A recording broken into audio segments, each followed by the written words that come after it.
turma, um prazer tê-los aqui para mais uma videoaula e na nossa aula de hoje nós iremos falar sobre o plano cartesiano. E turma, o plano cartesiano foi criado e proposto pelo matemático e filósofo francês chamado René Descartes. E através desse plano, nós conseguimos localizar e identificar um determinado ponto específico dentro do espaço de acordo com as suas coordenadas. Tá legal, professor? Tudo muito bonito, agora explica pra mim qual é a utilidade disso na minha vida.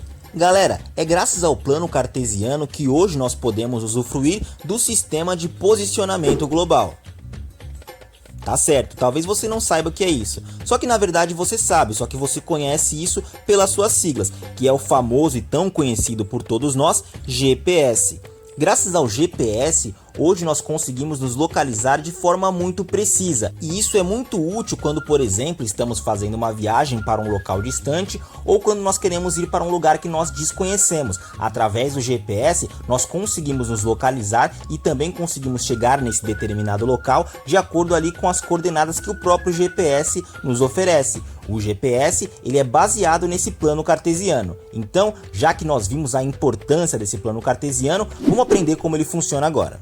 Muito bem, turma. O plano cartesiano é composto de duas retas numéricas perpendiculares, que nós vamos chamar de eixo. Portanto, nós teremos a reta que se encontra na horizontal, ou seja, deitada, e nós vamos chamar de eixo X, e nós também temos a reta que se encontra na vertical, ou seja, em pé, e nós chamaremos de eixo Y. E o ponto de encontro desses dois eixos é chamado de origem, e é igual a zero. E aqui nós já conseguimos observar de forma muito clara que esse plano cartesiano possui ali 4 quadrantes, sendo que este é o primeiro quadrante, este é o segundo quadrante, depois nós temos o terceiro quadrante e por fim nós temos o quarto quadrante. E como nós vimos, esses eixos são retas numéricas. Então se nós pegarmos ali o eixo X, que é o que se encontra na horizontal, e nós formos enumerá-lo, nós teremos o ponto de origem, que é igual a zero, e a partir ali da sua direita nós teremos os números positivos, 1, 2, 3, 4 até o infinito. Do ponto de origem para a nossa esquerda, nós teremos os números negativos,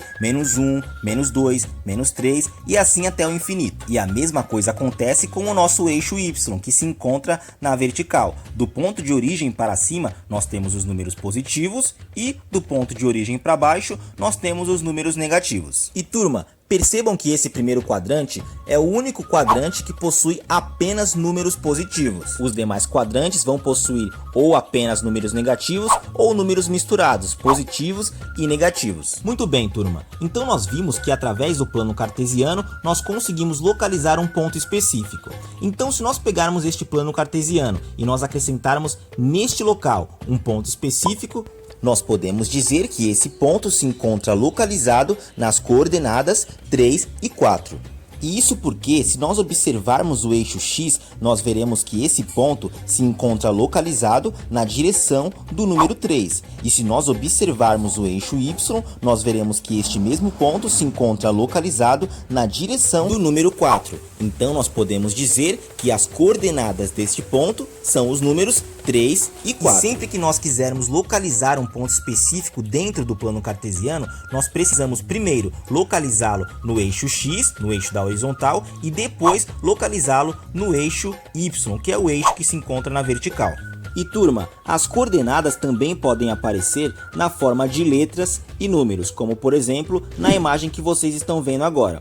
Percebam que o que seria o nosso eixo Y está sendo representado ali por algumas letras, e o que seria o nosso eixo X está sendo representado por números. E a forma que nós temos de identificar, de localizar objetos ou pontos específicos dentro desse plano é exatamente igual, e é justamente isso que nós vamos fazer agora.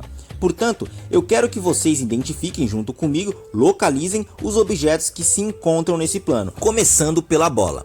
Então, a primeira coisa que nós temos que fazer é localizar a coordenada do que seria o nosso eixo X. E nós podemos observar que a bola se encontra localizada na direção do número 2. Portanto, o número 2 é a primeira coordenada desse objeto. Agora nós precisamos identificar qual seria a próxima coordenada que estaria representando o nosso eixo Y. E nós podemos observar que a bola se encontra localizada na direção da letra D. Portanto, 2 e D são as coordenadas deste primeiro objeto. Agora vamos identificar e localizar as coordenadas do nosso chapéu.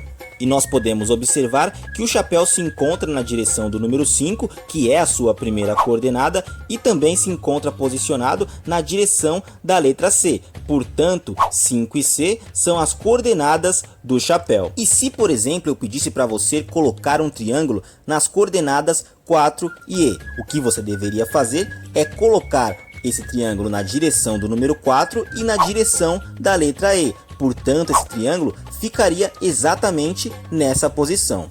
Muito bem, turma, a nossa aula de hoje foi essa. Nos vemos na próxima aula. Desejo a todos vocês bons estudos e até lá!